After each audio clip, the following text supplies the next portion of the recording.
This is Performance Anxiety on the Pantheon Podcast Network, and I am your host, Mark. And this guest had me pining for the 90s. Welcome Kerry Jones from the band Death Doula. If you're like me, you may be asking yourself what a Death Doula is. Fortunately for us, Kerry talks about what it is and why she gave her band that name. She's a singer and a guitarist for the band, but she played a number of instruments growing up, but she never sang. She never thought that singing was a talent that she could possess. And she really learned how to play guitar during a high school independent study. But before she started working on her own music, she went through so many phases of music appreciation. She started playing in her first band in college.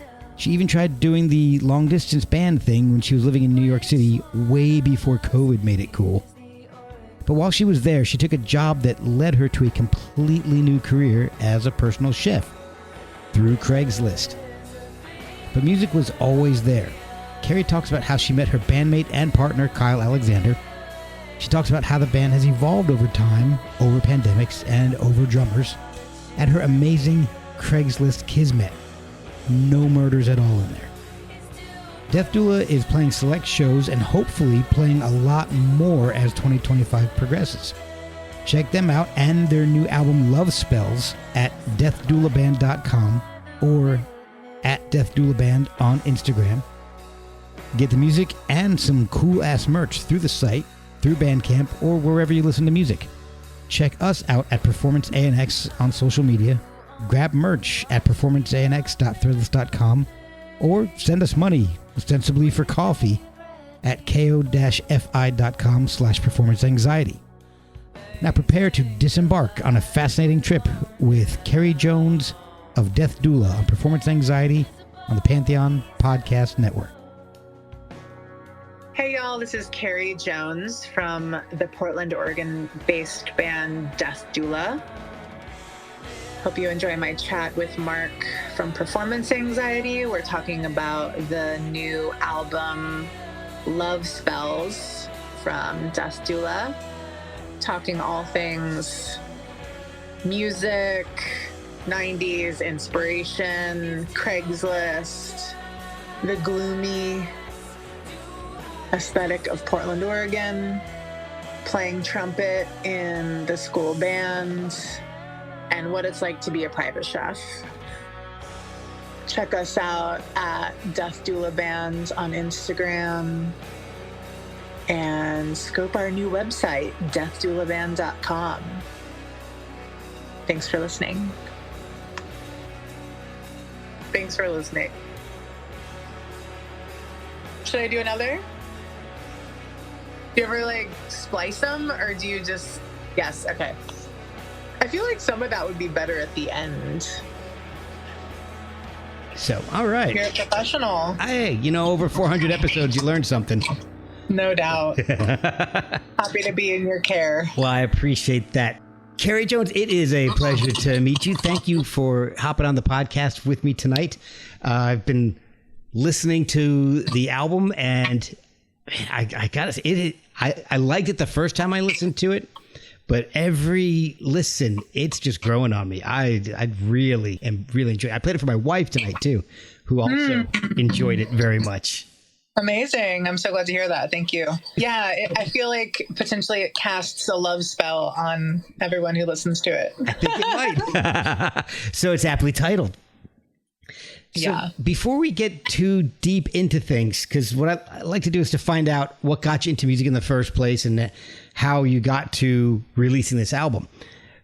But I want to find out a little bit about how you came up with the name for the band, because I have never heard of Death Doula until I heard of you guys. And then I went to go look for it, and then all this other stuff popped up, and I'm like, what is this? So it's a whole different world that I had no idea about. Yeah, it's a realm. So I named the band Death Doula 7 years ago when I had broken my right wrist roller skating in Atlanta with some buddies and couldn't play guitar, couldn't cook. I'm a private chef. That's what I do for my day job. So it was basically completely incapacitated. lost my autonomy, had lost my sort of creative voice. So I told myself this was the story that I was in, because I couldn't play guitar, and had lost my, income capability, and that I couldn't cook. And a friend of mine, Ray, had met with a death doula when they had broken their ankle or leg. They had like this huge leg cast on for months, but they had met with the death doula then and suggested that I do the same, citing like a kind of an emotional healing experience from the meeting.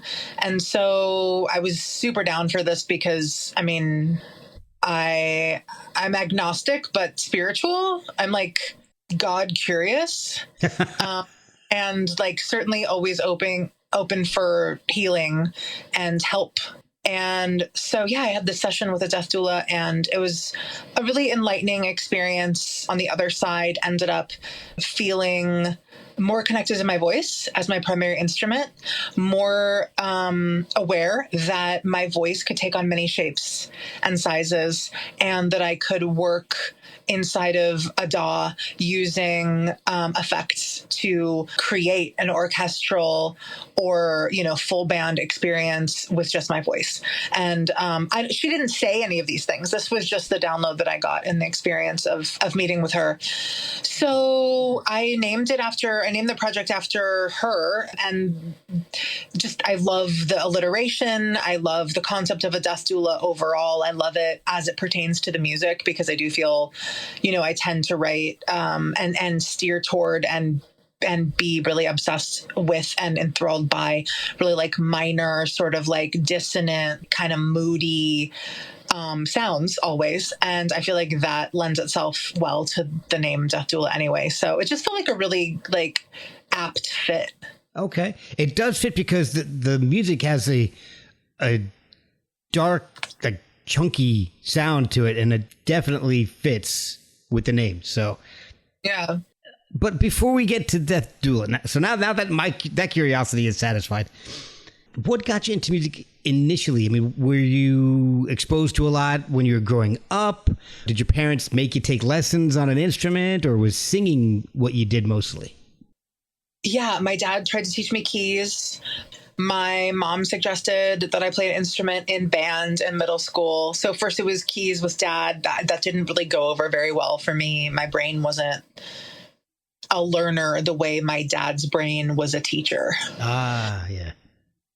And yeah, trumpet in middle school was a gas. I mean, really, I chose the loudest instrument possible, like of the planet. And that kind of like correlated to my personality, I feel like, but I was so shy about practicing it because, when you're playing trumpet and you're learning a piece, especially if you're in kind of an upper register, the whole block is hearing all your mistakes and all your learnings. And I was just like this, 12-year-old just being like, oh my God, what am I doing? But that was a cool experience, definitely wish that I'd chosen like something kind of more beautiful, maybe like an orchestra, like violin, viola, cello. Kyle, my partner, actually played cello when he was young. And wow. I think that possibly like informed his guitar playing in a way that like I bet trumpet kind of didn't for me. And then I got into guitar, all the while, all this time, feeling this deep sense that I loved singing, but that I just couldn't be one of those people. Like that doesn't seem like I can't have that gift. Oh, that's really? like so amazing and so lucky and like impossible. Even though I could sing along to all my favorite songs and it sounded pretty much like the record, and I could kind of make my voice do a number of different like tones and textures, I just kind of had a like slow burn in accepting that was actually my primary instrument. And I think it's been up until my like 20s and 30s that I've been accepting that fully. We'll be right back after a word from our sponsors. I mean, it makes sense though, if you were a little nervous with the trumpet, putting your own voice out there. And I know how loud a trumpet. I've got a trumpet player in my house too. So How do you? yeah, she's 21. She'll be almost 22. But throughout middle school and high school, she's trumpeting in marching band, in the school bands, all that stuff. We heard everything. Wow. Yep. Actually, I had three. I had a trumpet player. Well, I mean, all three of my kids are still actually right here. Well, no, my one daughter's at Penn State. So I had a trumpet player, a tuba player, and a French horn player. Oh my God. So much brass. And there's only an all brass household. Yeah, and they were 1 year apart from each other. So I had freshman, sophomore, and junior, and then all the way through high school, stuff like that. So it was a loud house. You're a patient father. A deaf one too. What music were you listening to? What really got you wanting to play outside of things like school band and stuff? Yeah, school band and like choir. I was, never really inspired by these things. I did them, but I almost see them as separate from any kind of like inspiring experience that I've had in my life. Yeah.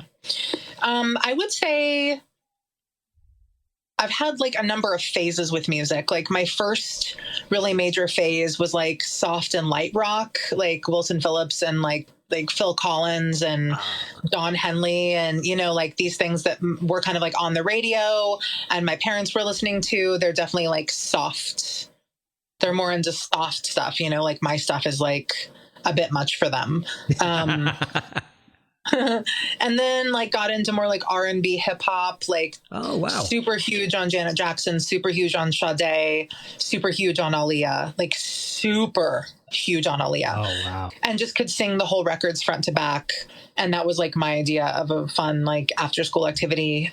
And then like really got into like, like Salt and Peppa, like SWV, Tupac, Biggie, even like Mace and Puff Daddy, just like all of the like really ubiquitous, like, hip hop and rap from like the 90s, which then like promptly led into like grunge, like my first, those were all tapes. Like that was in my like tape realm or my like listening to the radio, making mixtapes off the radio, like calling in the radio to request a song. And then like, as soon as I start, I hear like the first note or two, I put that and I'm hitting record and I'm like rewriting the labels on all of these mixtapes because I'm like taping over like all the time. I was such ahead in terms of like mixtapes. Also on VHS, by the way, like I have dozens of VHS tapes that I taped off. Like, I don't know if you remember this, but I'm not sure like if it was like a teaser. Basically like HBO, Showtime, Cinemax, these stations would give you like a free weekend.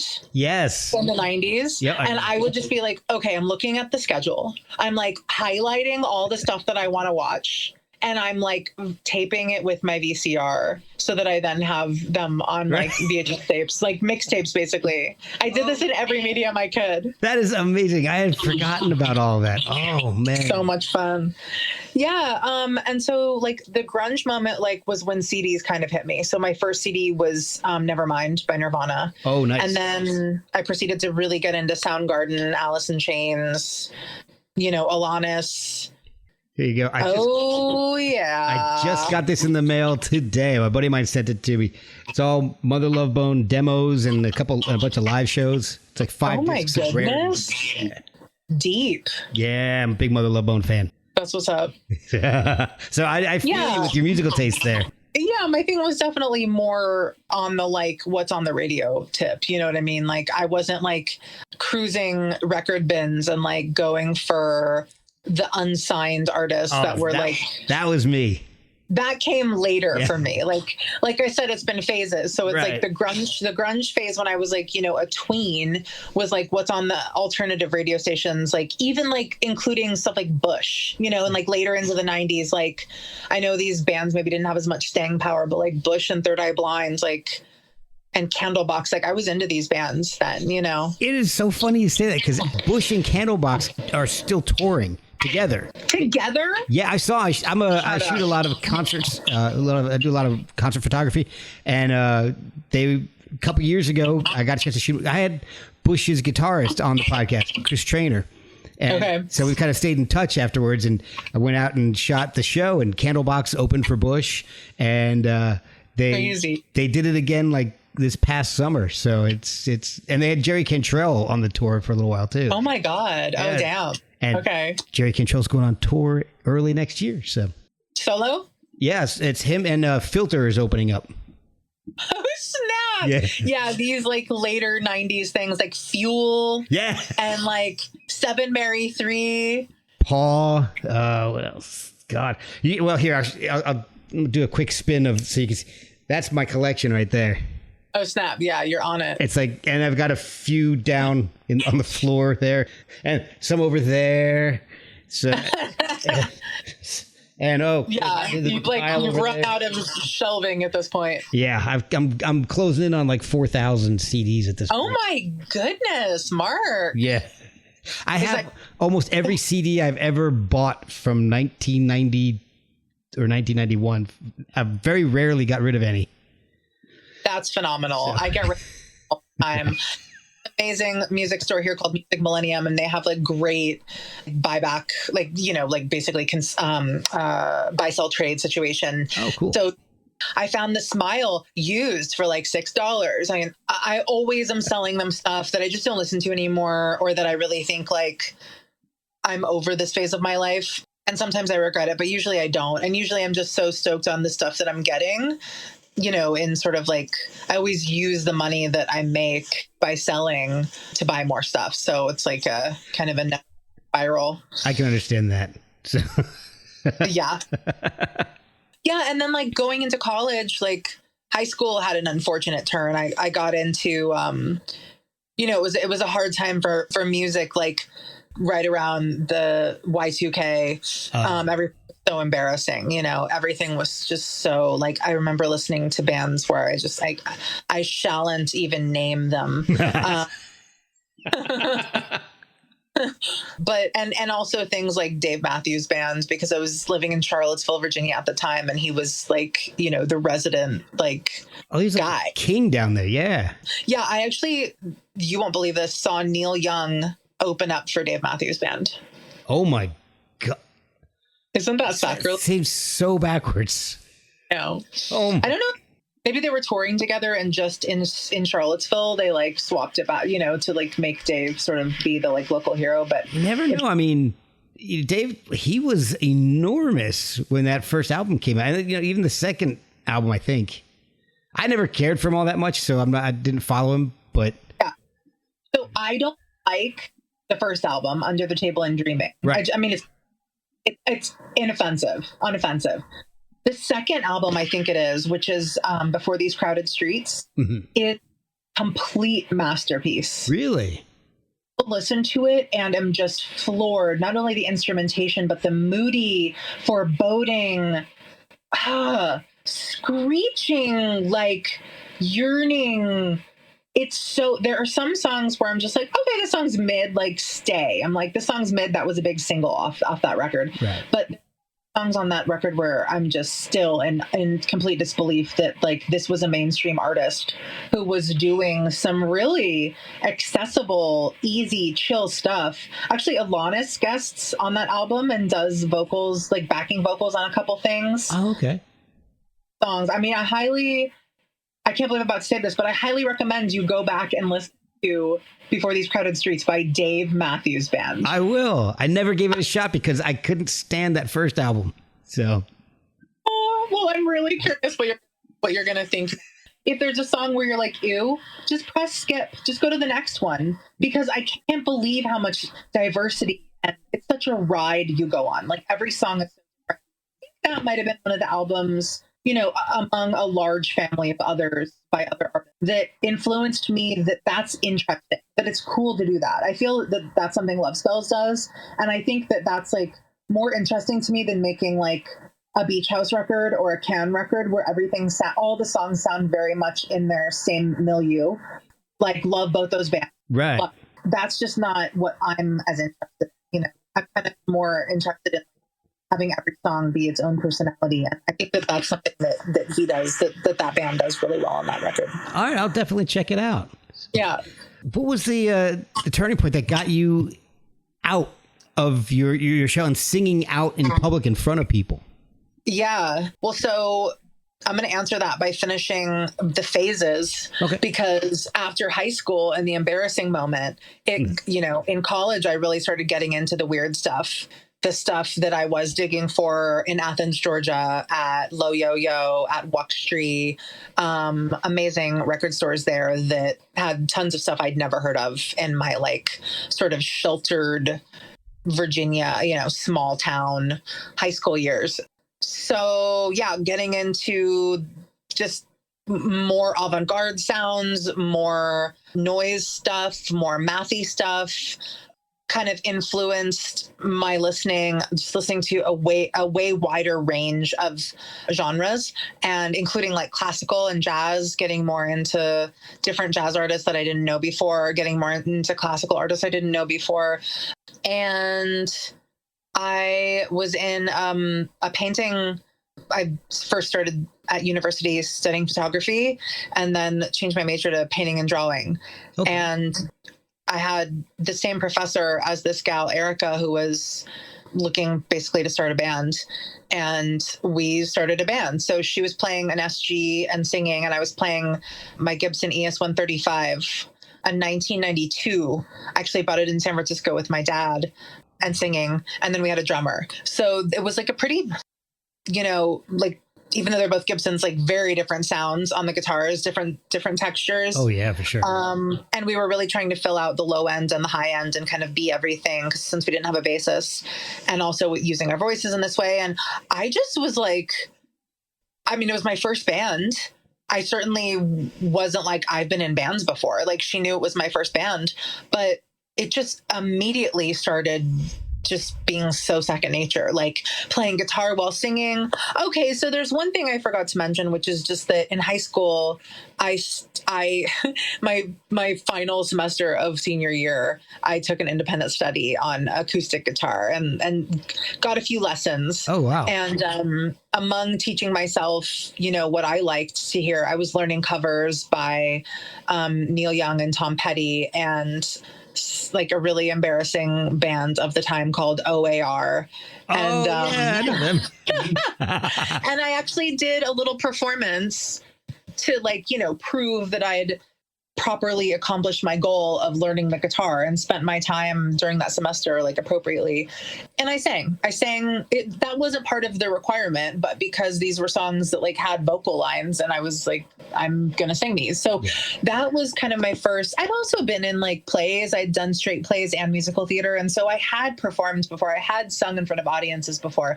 I was cast as the lead frequently if there was like a singing role. Also, I'm just loud and I can project, and people like that. Directors love that. Oh yeah. I went to like a performing arts high school in Las Vegas. Shout out LVA. Oh wow.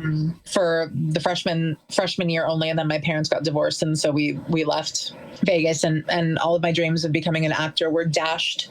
But yeah, so I'd had this little like tiny kindling burning of like, I'm a singer, I can sing, like I'm a performer, I can perform, I've done that, and that kind of, I guess, gave me the confidence to just tell Erica, like, yeah, I'll do the band with you, like, let's get together. And we just started writing songs immediately, and it was very fun and fluid, and she would give me some things she was working on, and I would just like write guitar parts kind of around her parts.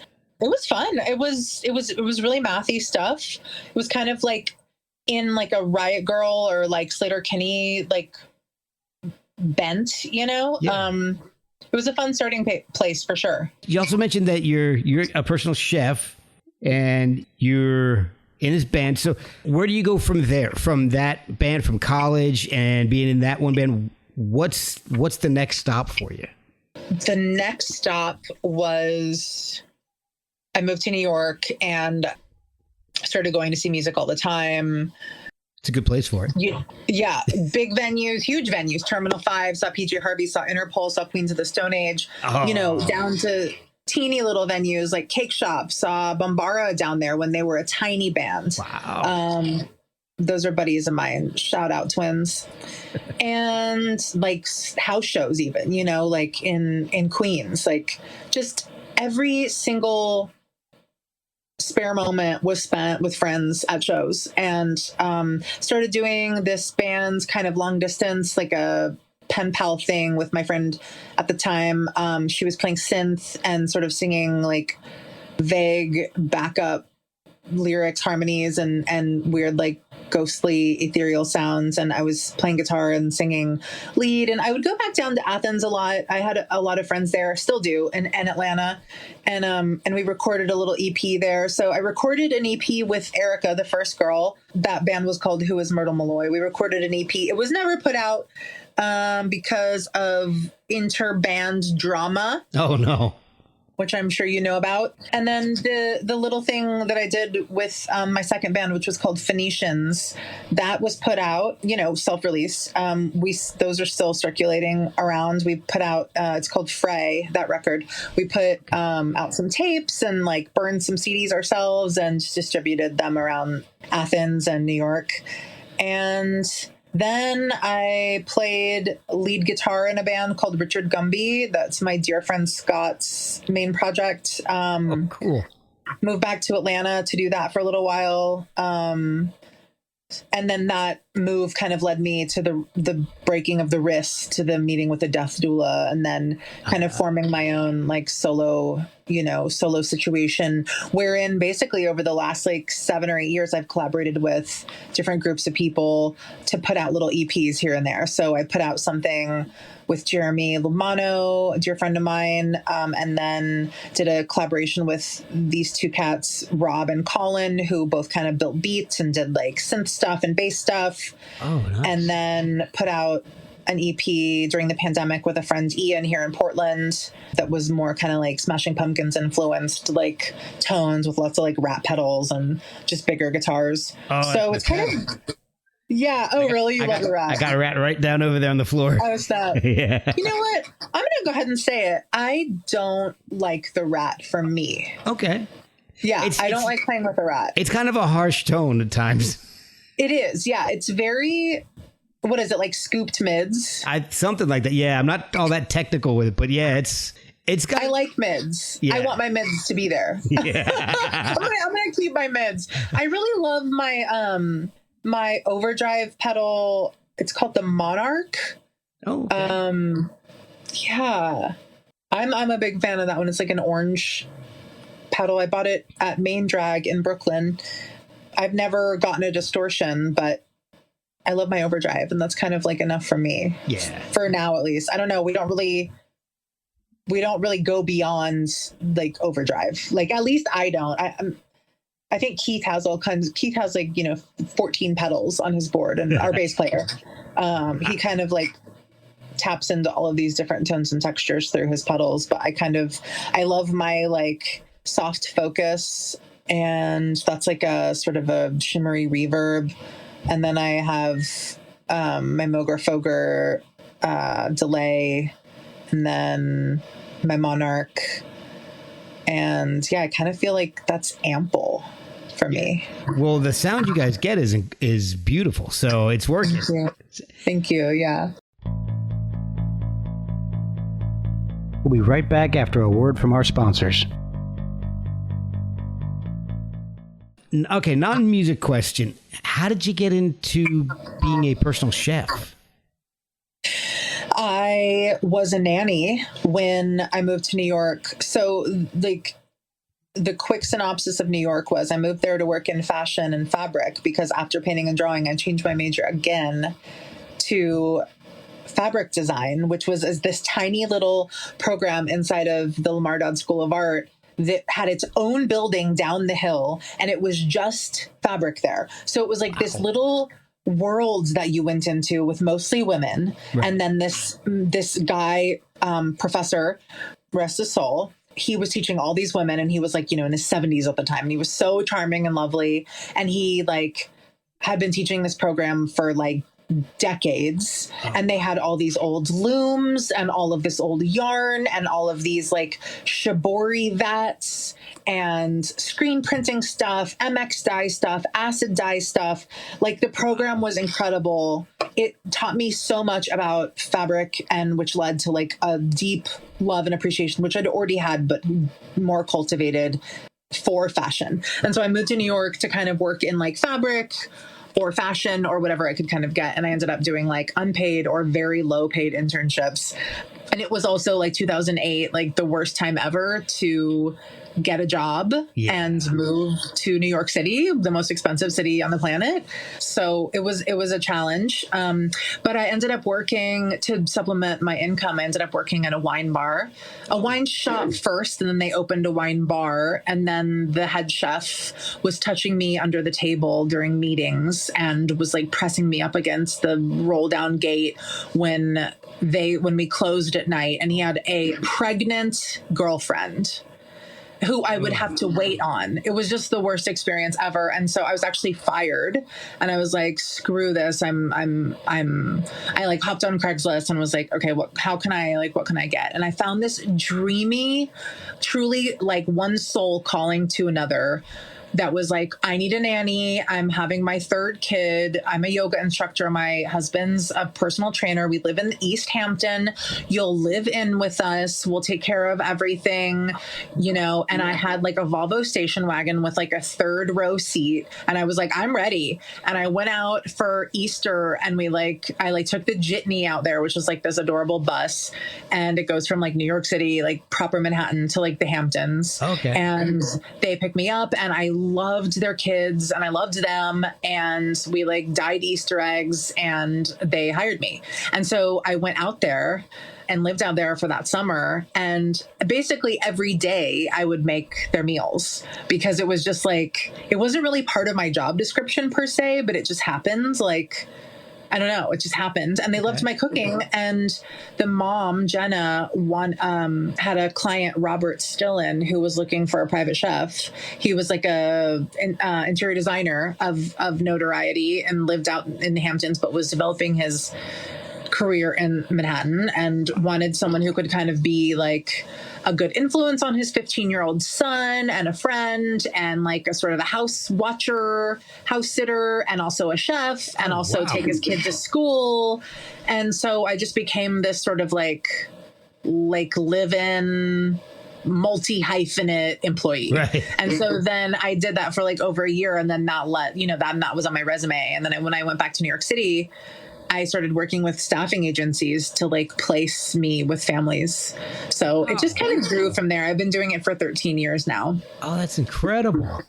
Yeah, it's a good job. I love how I do it right now, honestly, Mark, which is basically like meal delivery. So I make food for a family's week, and I deliver it to them weekly in like glass containers with snapping lids. It's a good system. Wow. That sounds awesome. How did you end up meeting Kyle and starting the band? Yeah. So the band was already sort of started because I'd put out, I'd been collaborating with all these different people through the years as Death Doula. And I was playing with some cats here. And I was liking, what we were doing.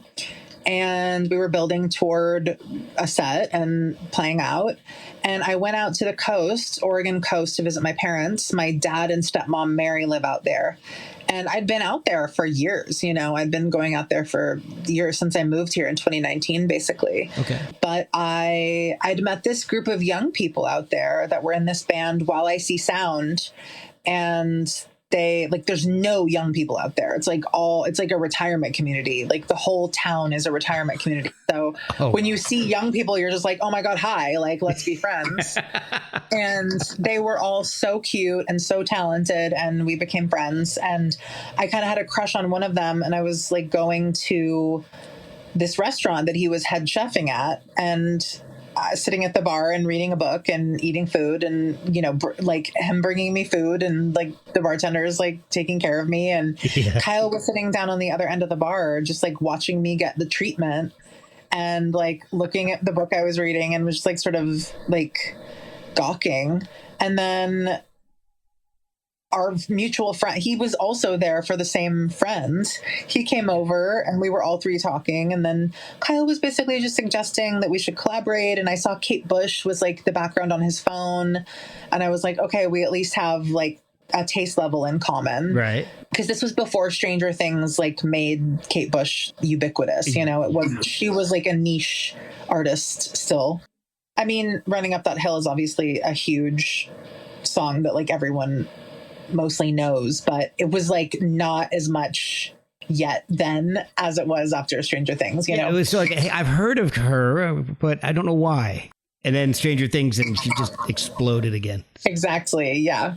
Yeah. And so I was like, okay, yeah, maybe like, sure. And so my housemates here in Portland got COVID and I couldn't come back home when I planned on it for New Year's Eve. And so I was sort of like posted up in Coos Bay, Oregon for New Year's Eve. And I was like, what am I going to do? And I went and collaborated with Kyle. And basically how that evening went down was, I got there and he played me a few beats that he'd made. And I really liked one of them. And I sat on his bed and improvised a vocal melody with a poem that I'd actually written about his friend. And that, you know, improvised first take became the demo for Disembark, which is what, track 4? 3 or 4? I mean, 3, yeah. 4, yeah. 4, yeah, on our debut album Lovespells. So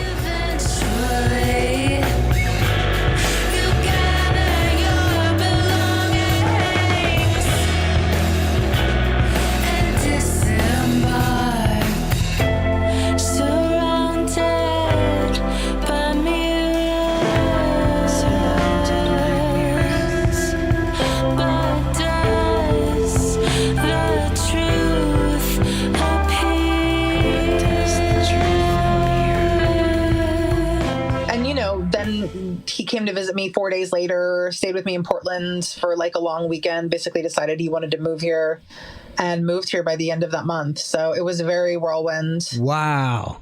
Yeah. Oh, man. So this is the point where in the podcast where things get romantic then. Okay. Yeah, fireworks went off. Literally and figuratively. So this is like kind of in the middle of the pandemic then, or early pandemic? Yeah, this was almost 3 years ago. So this was, like mid to late. Okay. So, well, I wanted to see if the pandemic had an effect on the music, but it sounds like it was created during it. So I would just assume that kind of influenced everybody's thought process and your writing process. Yeah, I think it changed everything in innumerable ways that, you know, we can't live the other way. We can't know what the life would have been without multiple years of lockdown and basically being encouraged to not be social, you know, right. What the parasocial repercussions are of that. But I wouldn't say that there was a direct, I mean, I wasn't really writing about the pandemic per se, mostly writing about my own investigations whilst having all of that spare time on my hands. You know, I dove deep into certain like esoteric modalities and I also like had relationships and was writing a lot about that. And then I was writing a lot about Kyle and I and our relationship and how sort of unique it was, you know, to feel the way that I did and how it was different from before. And my grandmother died and wrote about that. Oh, wow. I'm sorry. What Dory Joins Alfred is about. Oh, okay. Yeah. So I'm sure it influenced us, but I don't know that it influenced the sounds directly. Okay, so maybe more subtle. All right, so the pandemic wasn't a direct effect, but it was maybe influence just in your mindset, possibly? Maybe. Yeah, I don't know. I kind of think it's similar. A lot of times people ask us, you know, like interviewers, like, posit that because we live in the Pacific Northwest, we're influenced by like, you know, the weather and the fentanyl crisis and like the houseless situation and the trees. I don't know. Yeah. Like, I just don't see life like that. Like, Okay. I guess of course everyone is viscerally affected by where they live and what time they're living through. Of course, it's obvious, but I don't know how. I think I'm me. I think Kyle's Kyle. I think we have the voices that we have, the visions that we have. You know, Keith is Keith. Like, he has a very clear, direct voice musically. And I don't know really if like the pandemic or the Pacific Northwest's influence can be heard per se in the record. Okay. I hear a lot of different influences in the record, and you know, not one geographical area in particular. So to me, it sounds kind of like early Failure meets some shoegaze, which to me, it's two of my favorite things on the planet. I'm absolutely an enormous fan of Failure, and I love shoegaze. So this slides right into my wheelhouse. That's so great. You know what? Keith is a big fan of Failure. He actually got me into Failure. I'd never heard them before. Yeah, so I just listened to Failure for the very first time in this calendar year. Oh, wow. Yeah, I dug it. There were some songs that I liked more than others. I guess I listened to their first album. Okay. See, that would be Comfort. Maybe it was their second. Magnified. Or was it Fantastic Planet? Yeah, it was that. Okay, that's actually their third album. Oh, okay, snap. Is that still considered early to you? Yes. Like okay. Yeah, because it came out. See, Kelly's a buddy of mine, actually. The drummer. He's a friend of mine. So he's an incredible drummer. Once when Failure broke up, he ended up playing on a bunch of stuff for Linda Perry and all the stuff that she produced. He's just Kelly is a crazy drummer. So Kelly wasn't on their first album. There was another drummer, and then Magnified came out, and they recorded it. Greg and Ken, and there was no drummer. They used machines. And then Fantastic Planet came out. Kelly was a big part of that. And then they broke up for 14 years. And then they've just come out with another 3 or 4 albums since then. The first album came out fourth album, I guess, came out, at this point, maybe 10 years ago. Or maybe 8 less, but they were broken up for 14 years, and then they came out with stuff, and their later stuff is even better than their early stuff, which, you know, that's unusual. So yeah, I highly recommend their like last 3 or 4 albums. It's amazing stuff. Okay. So are they still happening? Are they still producing music? Yeah, they've been on kind of a hiatus for like a past couple of years. They haven't put out anything new, but I'm kind of hoping they start putting something out here soon. They put out an album in I think probably 2 years ago called Wild Type Droid. It was it's really good. They let me see. I am blanking on their albums. They had no worries. They're on spot. Yeah, any of their later stuff, to me, I mean, Fantastic Planet is a classic album from the 90s, but the stuff after that is even better to me. So there's The Heart is a Monster, In the Future Your Body Will Be the Furthest Thing from Your Mind, and Wild Type Droid. And those 3 are incredible. Are they all like still living in the same place and like centering the band, or like where does Kelly live? Kelly's in LA. Okay. Because he still does a lot of like session drums and stuff.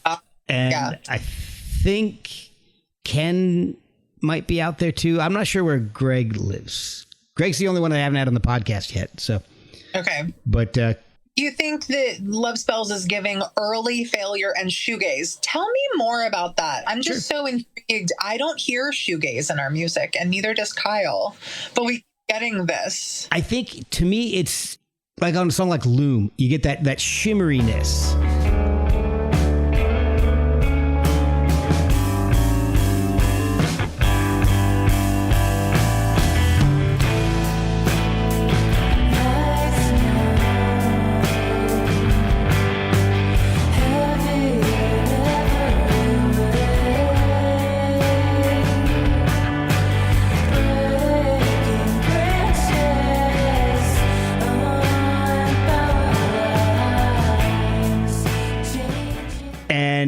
extended chords. Like they're not quite drony, but they're close.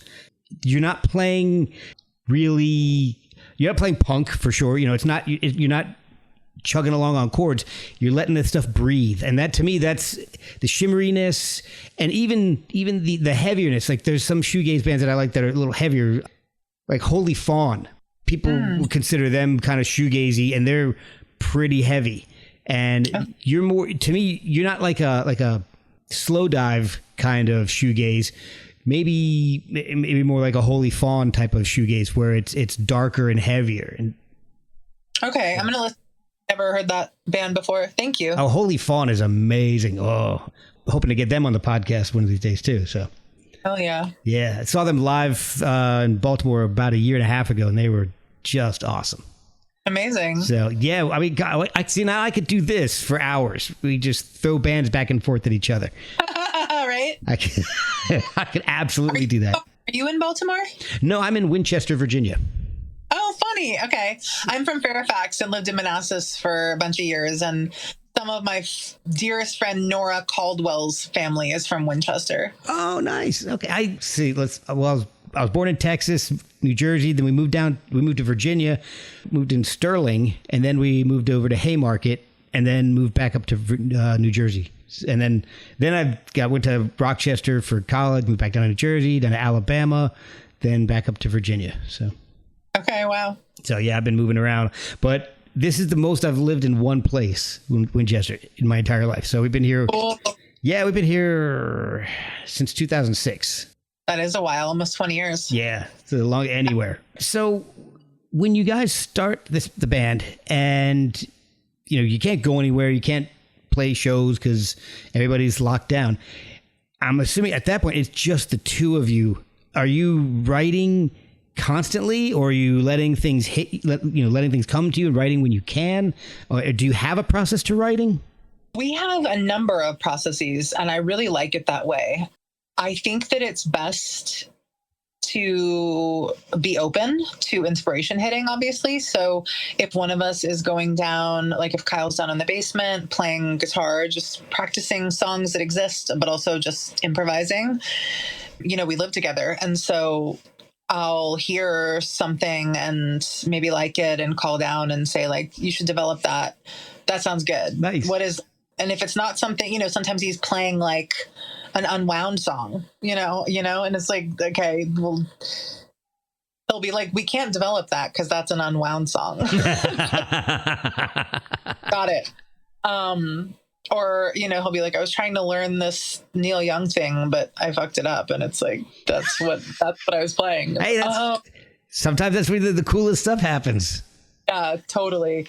I actually learned that in my first bands. Like, it's a good idea to try to learn covers, because even if you don't learn the cover well, whatever mistake you're making, that's your like the mistake that's wrong with the cover is probably your zone of genius. Yeah. That's probably what you tend toward or lean toward or love, and like maybe pursue that, you know, maybe write your own thing that's sort of inspired by that like cover mistake. I love that. I think that's fantastic. I think that you're absolutely right. Yeah. Yeah. So sometimes it starts like that. And then I'm always writing lyrics. So I have like 300 something notes in my iPhone that are just like different poems that I can draw from at any time. I just think the exercise of writing, even if it's not something I'm going to use, and of course I never know what I'm going to use or not, but it's almost like the piece of music, like pretty much always comes first. Okay. And, you know, with our guitars or with the synth line or with even a bass line, like Keith has kind of been, since he's been on board, which is like about the last year, he's such a musical bassist, and he really, he's not just a root guy, and he's not just a power chord guy. He's really melodic. And so sometimes he writes a bass part, and that's kind of like the instigator. But yeah, I'll kind of see like where the movement is headed, where the holes are. And it's so intuitive, honestly, too, Mark. I don't really think that much about it as much as I feel into it. But really trusting myself and allowing for the vocal melody to come up and come out. And then what does that melody mixed with the melodies that are happening with the instrumentation? What's the theme? What's the thesis? What's the concept? And what piece do I have written that feels like it jives with that? So that's kind of like our main like fallback system or routine for writing. And yeah, it does just kind of happen willy-nilly. Like it depends what else is going on, you know, in the family or in the band or in the household. Like there's always parameters, you know, like someone's out of town, or, you know, after we recorded this album, Adam, our drummer, left the band. Oh, really? Yeah. He needing to be home more with his young child. So we have all kind of pivoted, and when we should have been booking a tour, we were basically training a new drummer. So these past 2 record release shows, we played in Portland last week and Seattle last week. Those have both been, you know, our first shows with our new drummer. So it's been a pivot that we wouldn't have chosen, but better to learn now that, you know, Adam can't do this ongoingly, and that we need to somebody who can. Yeah, exactly. Better than it happens in the middle of the tour you just planned. My God, right? That's like then you have to cancel shows, and that's the worst thing you can do. Oh yeah, because people remember that. Yes, they do. So how did you recruit Keith? Did you know him beforehand and he just joined in? No, we did not. You know what? I'm going to go ahead and tell you that we have tremendous Craigslist kismet. Nice. Adam Cozy, the drummer on the record. That's how we met Keith Vidal, the bassist on the record. That's how we met Bobby, our current drummer, who has replaced Adam. That's how I met literally everyone I've ever collaborated with as Death Doula, except for my very first EP with Jeremy Lamano, who was my boyfriend at the time. And that's not the second thing, but the third thing, the thing I did during the pandemic, right before the Kyle iteration of Death Doula with Ian, he and I had been friends. So, but like Robin Collin, I met on Craigslist, and I met all the guys that I'd been playing with before I met Kyle on Craigslist. We met everyone we've ever auditioned to be the Keith and to be the Adam on Craigslist. You know, like, how else are you supposed to do it? Like, what are the other options? I don't know, honestly. I couldn't tell you.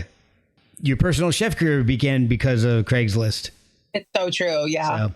I really do have. You know what? And also, like, not one single person's been murdered on Craigslist because of you. That's what's up. I really do have amazing, like, Craigslist kismet also, I'm realizing, because of, like, cars and, like, houses. Oh, really? Yeah, I really... Man. Thank you, Craigslist. Shout out Craigslist. Next time I'm in the market, I'm calling you, and you can find me a car. Real talk. Man. Did Keith and Adam have input in the music when you guys were recording, or was it more like, here's the parts that I want you to play, we're recording? Everyone has input. Yeah. Everyone has input. Including Adam Lee, our tremendous, terrific, astounding audio engineer at Jackpot Studios here in Portland, Oregon. He also mixed Disembark and The Witness. So Robert Cheek mixed all the rest of the songs out in Seattle, but Adam mixed those two. And I really love both of those mixes. I honestly think Bob Cheek just does like a gorgeous, classic, shimmering, like accessible, beauty-filled mix. And Adam Lee's mixes are like just like shreddy and assaultive and so driving. And, you know, obviously these are based on performances as well and captures, and I think the mixes blend really well together as well on the record. Like, I don't think that it has like a disparate feeling or sensation when you go from, we put Disembark and The Witness next to each other on the album to kind of have a little Adam Lee moment. But I don't think when you go into or come out of that Adam Lee moment, that it's like a stark contrast. And I think Bob Cheek is a G for really achieving that, because he heard those two mixes, Yeah, there's a definite connection throughout the whole album. It does not sound like different people mixed it. It's, it all sounds like everything is connected. Thank you. Yeah, but like Adam Cozy has a really great ear for intonation. So if I do, a big vocal take moment, and we're listening back, the ear can really become fatigued, especially when you're the one singing and then listening back.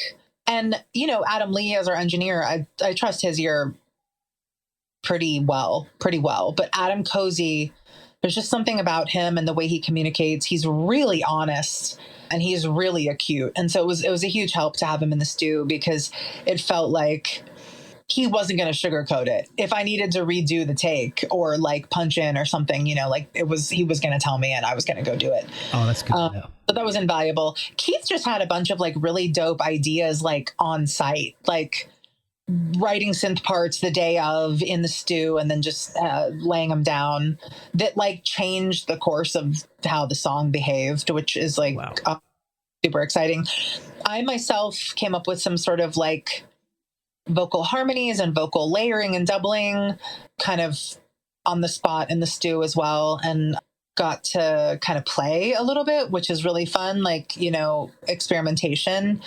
Kyle, on the other hand, hates experimenting in the studio. He loves everything to just be completely like solidified and decided. Oh, wow. Okay. He gets like really bad demoitis. So like, however we've been doing it, that's how he wants to hear it. And the rest of us are a little more free flowing. So like, there's definitely some like coming to terms with that, like amongst the group, But yeah, everyone was an invaluable resource. Everyone participated equally, and it's diplomatic, it's democratic. Yeah. Okay. Well, I love it because Obstacles really kind of sets the tone, lets you know what to expect throughout the album, and it's one of my favorites.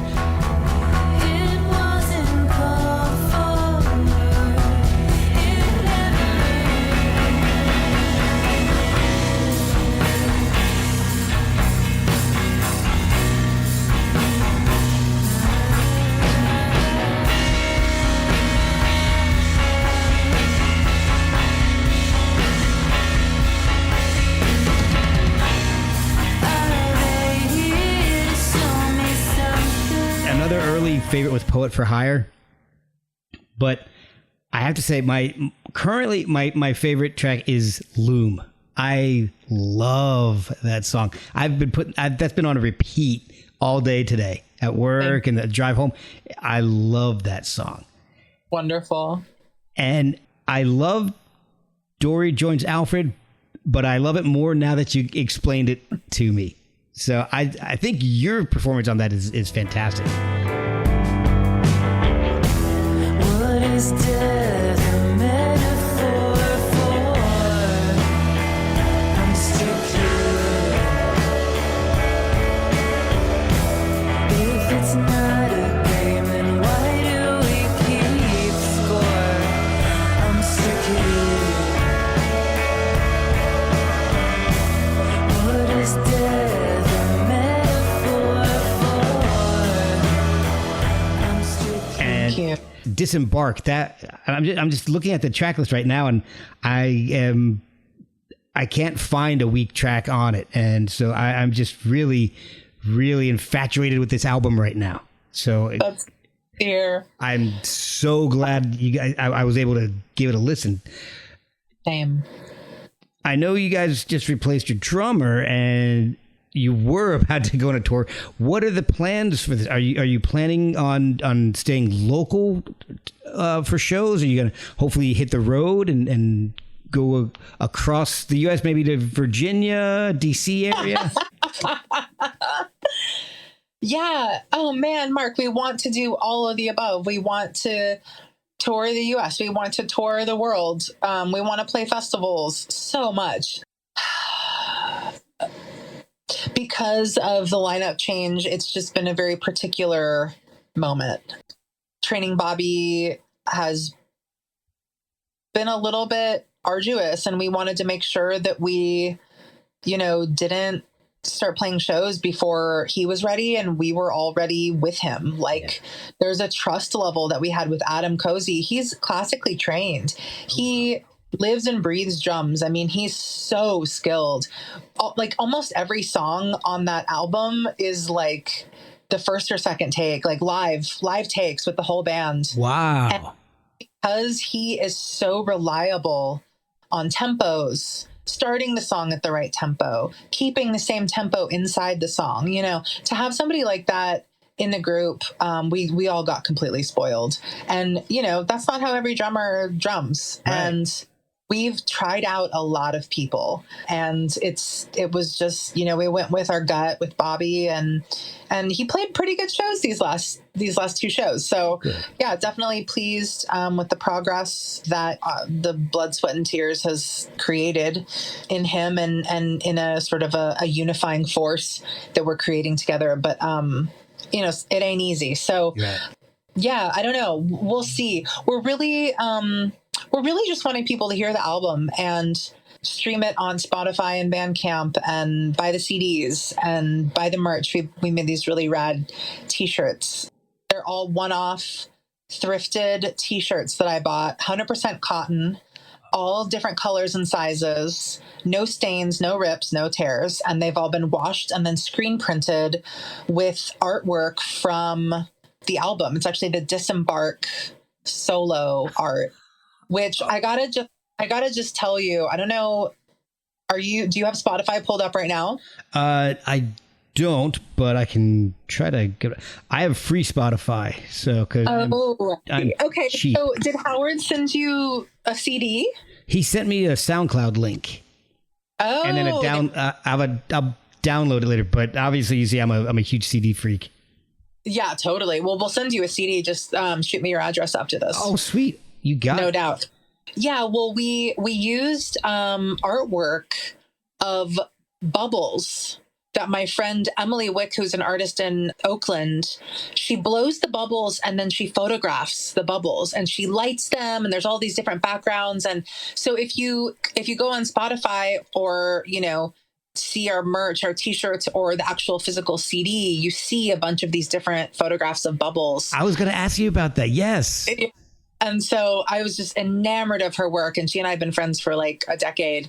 She's posting them on Instagram. Her Instagram handle is, I think it's at Emily Wick, but her name's Emily Wick, and you'll see just thousands of bubble photographs on her feed. So that's how you know it's her. But that's awesome. I love that. Like I said, I went to college for photography. I do a lot of photography in, when I'm not at my actual job. So that kind of stuff, I love that kind of stuff. She's phenomenal. You have to see her page. You will not believe that these are all photographs of bubbles. Oh, I'll check it out after this. It looks so photoshopped. It's insane. But like, I'm wearing one of our band shirts today, actually. I cooked in it. So this is two bubbles colliding. And Bobby screen printed this. Our drummer screen printed this. It looks so sick in just the white ink. That's awesome. And the font there at the bottom. Oh, I love that. So yeah, we have some cute products, and we just want to get this album heard. And of course that means touring and playing shows, and we want to.